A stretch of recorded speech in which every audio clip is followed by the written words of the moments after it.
Hospitals are meant to heal. Mine became the place I finally split. I was in paper scrubs, stitches burning at my side when my father blew in. "Rent or get out," Robert Hale said. The antiseptic sting was nothing beside the old sting in his tone. "I said no," I whispered. His palm cracked across my cheek. The room tilted, my ribs lit up, iron filled my mouth. He hovered above me, satisfied. On the floor, I tasted blood and certainty. He had no idea what I would do next. And this time, I wouldn't stay down. 3 months earlier, I'd moved back into his house after the clinic cut my shifts and my landlord raised the rent. Pride bent before Lila, my 6-year-old daughter who needed a roof more than I needed bravado. Dad called it temporary. The spare room with the warped window and water-stained ceiling told the truth. It began small: groceries, gas, fix the Wi-Fi since you use it. I paid and skipped my own dental check. Then Joel, my younger brother, drifted from couch to console, unemployed but eternally excused. Depression kept him from working, apparently, though not from ordering takeout on my card, until the bank unfreezes. They never asked, they assigned. Family helps family, Dad said, meaning I owed them and they owed me nothing. Lila felt the charge in the air and stopped humming when we came home. The week before the hospital, the demands sharpened. Another bill, another lecture, then rain, a red light, a truck I didn't see. Metal spun. I woke on a stretcher, lucky, the doctor said. Dad arrived the next morning, with terms, not flowers. I left the ward with gauze, painkillers, and a warning to rest. Rest where? Back home, Dad stood at the sink as if nothing had happened. He didn't mention the bandage beneath my shirt, only asked whether I'd transferred the utilities because your room uses the most heat. I nodded and tasted copper. By morning, a notice slid under my door. Rent increased by $200, payable Friday. Signed, House Management, R. Hale. I laughed so I wouldn't scream.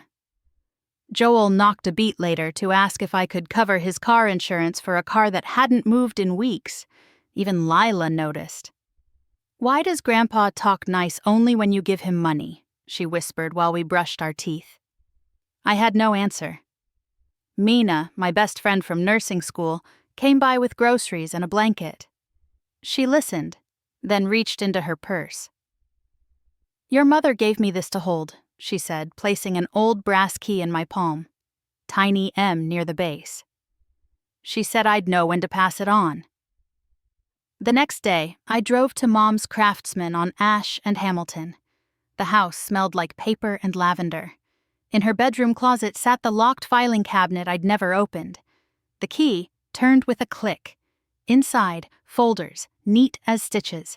A notarized letter naming me sole beneficiary of my grandfather's estate. A deed bearing my name. And a note in Mom's looping hand. "They will take until nothing is left. This house is yours. Use it. Protect Lila. Don't let guilt be the leash."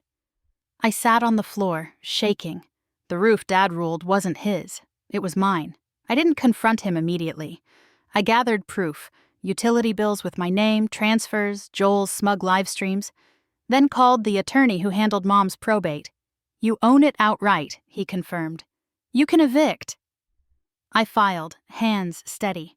For once, my fear fell behind me at last.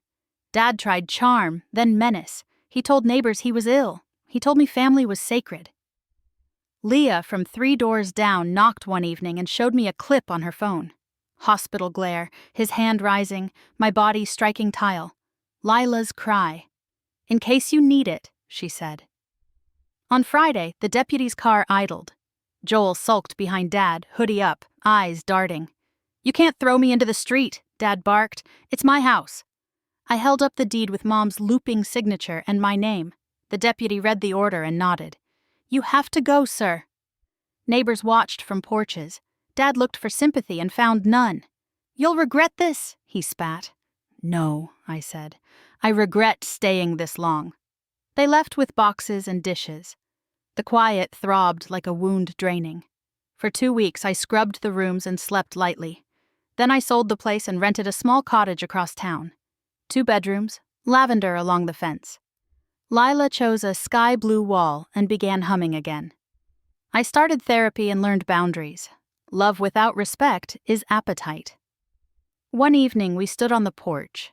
Lila brushed her stuffed rabbit with a tiny toothbrush and leaned into me. "Are we safe now?" she asked. "Yes," I said, feeling the truth settle. Wind touched the lavender and the chimes answered. I closed my eyes and let the sound prove it, not surviving, living.